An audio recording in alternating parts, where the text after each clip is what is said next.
السلام عليكم ورحمة الله وبركاته. أهلا وسهلا إكرام مهد الحافظات بشاور شارع ورسک.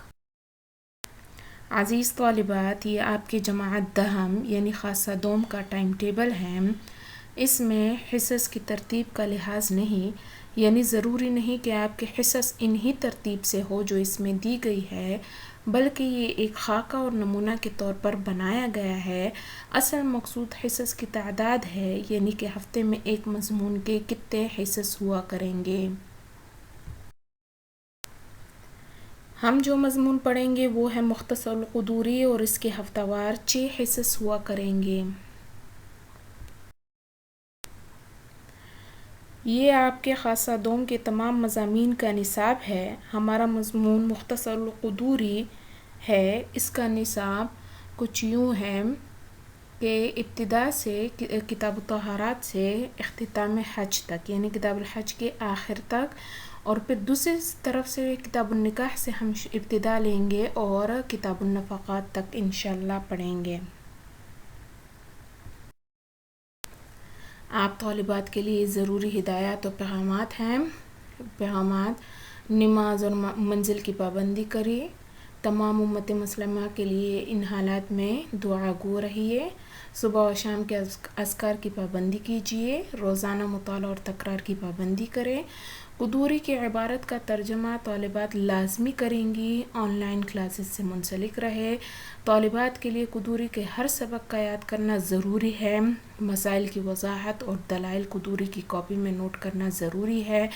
عبارت کے مشکل الفاظ کی مصباح اللغات سے مطالعات ضروری ہے. جماعت دہم ہے. مضمون مختصر القدوری. تعارفی کتاب و مصنف. آج جو ہم پڑھیں گے وہ کتاب اور مصنف کے تعارف کے بیان میں ہم پڑھیں گے. یہ آپ کے وفاق المدارس کے مختصر القدوری کے پرچے کا ایک نمونہ ہے. کل 3 سوالات ہوتے ہیں اس میں، اور ہر سوال کے 2 اجزاء.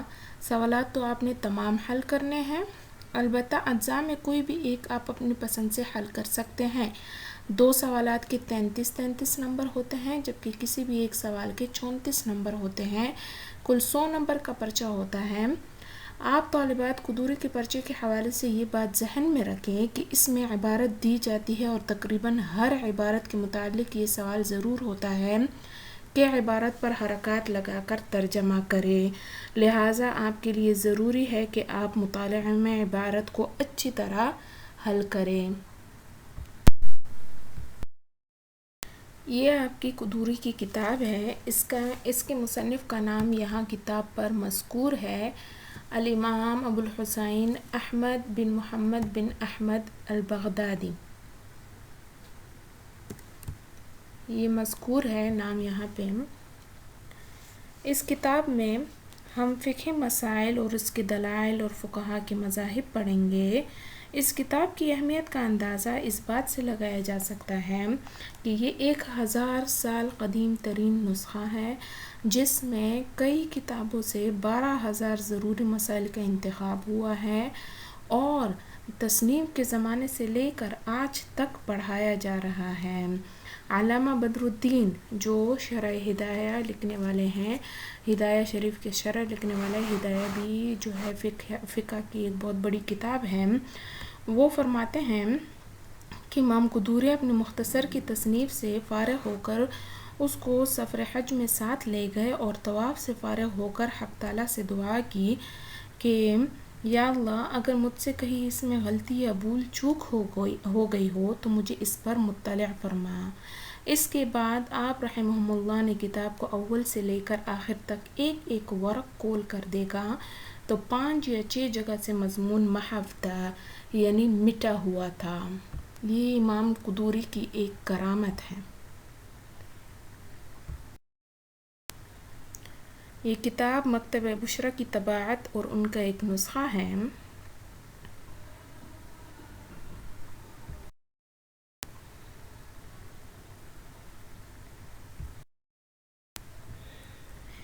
یہ مکتبہ بشرا کی طرف سے ایک مقدمہ شامل کیا گیا ہے جس میں اس کتاب کی اہمیت اور اس کی شامل نصاب ہونے کی تصریح کی ہے، اور ساتھ میں یہ بتایا ہے کہ اسی کی اہمیت کے پیش نظر ہمارے مکتبے نے اس کی طباعت کا کام کیا۔ ترجمۃ مؤلف الکتاب الامام القدوری۔ یہاں امام قدوری یعنی مختصر القدوری لکھنے والے کے کچھ حالات دیے گئے ہیں، لیکن چونکہ ہمارے درس و تدریس کا سلسلہ اردو میں ہے اور طالبات پرچہ بھی اردو میں حل کرتے ہیں، لہٰذا ہم نے طالبات کے لیے ان کی سہولت کے پیش نظر انہی حالات کا نچوڑ اور مختصر خلاصہ اردو میں تیار کیا ہے۔ ہر طالبہ کے لیے لازمی ہے کہ وہ اس کو کراسہ میں لکھے اور یاد کرے، کیونکہ اکابرین فرماتے ہیں کہ طلباء و طالبات پر کتاب کے دو بنیادی اور بہت اہم حقوق ہیں: نمبر 1 مصنف کے حالات معلوم ہونا، نمبر 2 کتاب کا بغور مطالعہ کرنا، اس کے بغیر کتاب کا حق ادا نہ ہوگا۔ لہٰذا آپ طالبات اس کو جو آپ قدوری کی کراسہ بنائیں گے اس میں لکھ لیں گی اور یاد کر لیں گی۔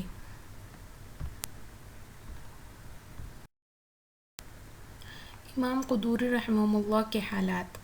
نام و نسب: آپ کا اسم گرامی احمد ہے، کنیت ابو الحسین ہے، سلسلہ نسب اس طرح ہے: ابو الحسین احمد بن ابی بکر محمد بن احمد بن جعفر بن حمدان البغدادی القدوری۔ سن پیدائش آپ کا سن پیدائش 362 ہجری ہے اور بغداد شہر میں پیدا ہوئے ہیں۔ قدوری نسبت کی تحقیق: قدوری نسبت جس کے ساتھ امام قدوری مشہور ہے، یعنی آپ کو امام قدوری کیوں کہا جاتا ہے اور یہ قدوری کہنے کی وجہ کیا ہے، آپ کے جو یہ نام کی اضافت قدوری کی طرف ہوتی ہے اس کی وجہ کیا ہے، اس کے بارے میں مختلف اقوال ہیں۔ نمبر 1، یا تو یہ اس گاؤں کا نام ہے جس کا امام موصوف یعنی امام قدور باشندے ہیں، وہاں کے رہنے والے ہیں، یا صنعت قدور یعنی دیگ سازی کی طرف منسوب ہے، یعنی آپ کے خاندان اور آپ جو ہے دیگ سازی کا کام کرتے تھے، اس وجہ سے وہ نسبت آپ کو مل گئی اور آپ امام قدوری کہلاتے ہیں۔ یا تیسرا قول یہ ہے کہ قدور قدم کی جمع ہے بمعنی ہانڈی، یہ آپ کو جو ہے اس کی جو ہے لغوی تحقیق بتائی گئی ہے، تو یہاں پہ ہے قدور کی خرید و فروخت کی طرف نسبت ہے، یعنی آپ ہانڈیاں آپ کے اور آپ کے خاندان والوں کی یہ جو ہے پیشہ تھا کہ آپ ہانڈیوں کی خرید و فروخت کرتے تھے، اس وجہ سے اس پیشے کی وجہ سے آپ کو امام قدوری کہا جاتا ہے۔ تحصیل علم یعنی آپ نے علم کہاں سے حاصل کیا، کیسے حاصل کیا۔ امام قدوری رحمہ اللہ نے علم فقہ یعنی فقہ کا علم اور علم حدیث رکن الاسلام ابو عبداللہ محمد بن یحییٰ بن مہدی جرجانی متوفی 398 ہجری سے حاصل کیا، جو امام ابو بکر جصاص کے شاگرد ہیں۔ امام قدوری نے 5 واسطوں سے امام محمد بن الحسن الشیبانی سے علم فقہ حاصل کیا۔ امام محمد رحمہ اللہ، امام اعظم امام ابو حنیفہ جو فقہ میں ہمارے امام ہیں اور ہم فقہ میں جن کی تقلید اور پیروی کرتے ہیں، یعنی ان کے دلائل لیتے ہیں، ان کا استنباط ان کا اجتہاد لیتے ہیں، ان کے فتاوی لیتے ہیں، ان کے ڈائریکٹ شاگرد ہیں، بلا واسطہ ان کے شاگرد ہیں۔ تو وہ امام قدوری 5 واسطوں سے امام محمد کے شاگرد ہیں۔ سلسلہ سند اس طرح ہے: محمد بن یحییٰ الجرجانی عن احمد الجصاص عن عبید اللہ ابی الحسن الکرخی عن ابی سعید البردعی عن موسیٰ الرازی عن محمد رحمہم اللہ۔ تو یہ جو ہے 5 واسطوں سے وہ جو ہے امام محمد ان کے استاد ہو گئے۔ اس طرح کہ امام ابو عبید اللہ جو ہے وہ محمد بن یحییٰ سے انہوں نے علم حاصل کیا، ان کے شاگرد تھے۔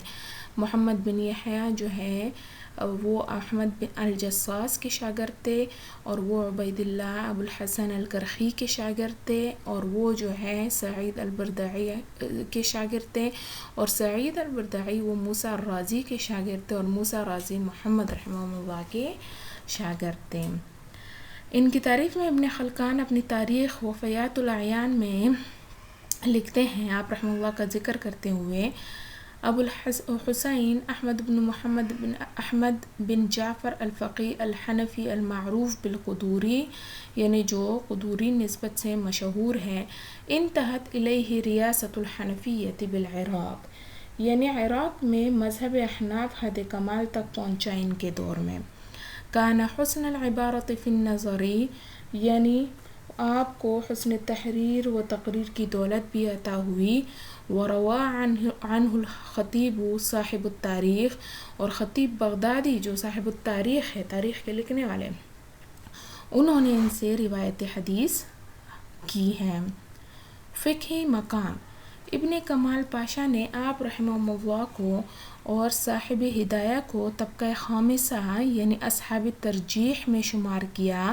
اس طبقے کے فقہاء کا کام یہ ہے کہ وہ مذہب کی بعض روایات کو دوسری بعض روایات پر اپنے قول ھذا اولی، ھذا اصح، ھذا اوضح وغیرہ کلمات کے ذریعے ترجیح دیتے ہیں، مگر اس پر علماء کرام نے یہ اعتراض کیا کہ ابن کمال پاشا نے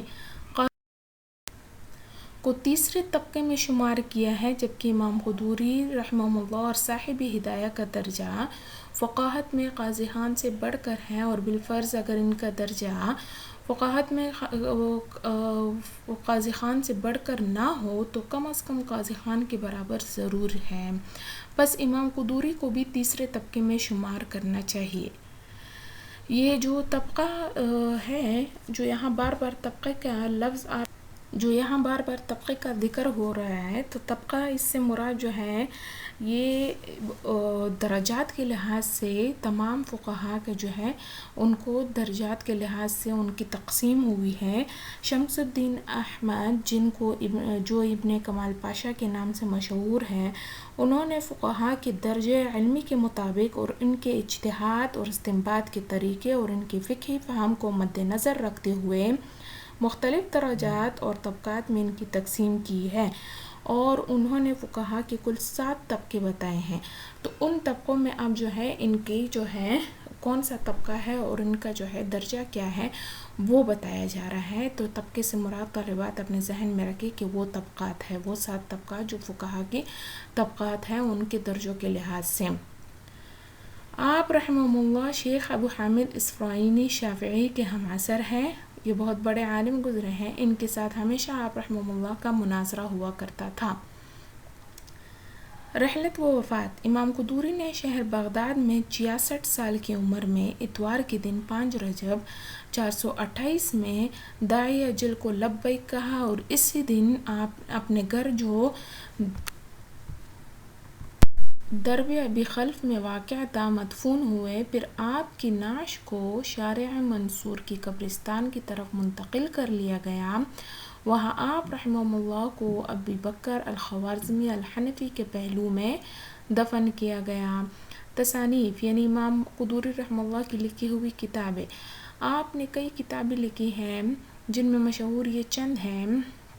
نمبر 1 شرح مختصر القرخی، نمبر 2 التجرید، یہ 7 جلدوں پر مشتمل کتاب ہے جو احناف اور شوافع کے درمیان مختلف مسائل پر مشتمل ہے، جس کا املاء آپ رحمہ اللہ نے 405 ہجری میں شروع کیا۔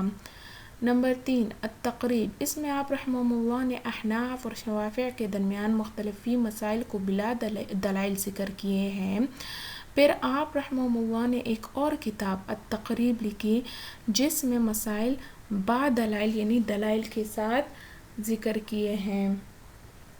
طالبات سے گزارش ہے کہ امام قدوری کے حالات کو اچھی طرح ذہن نشین کر لیں اور ان کو اپنے نوٹ بک یعنی کاپی میں لکھ لیں۔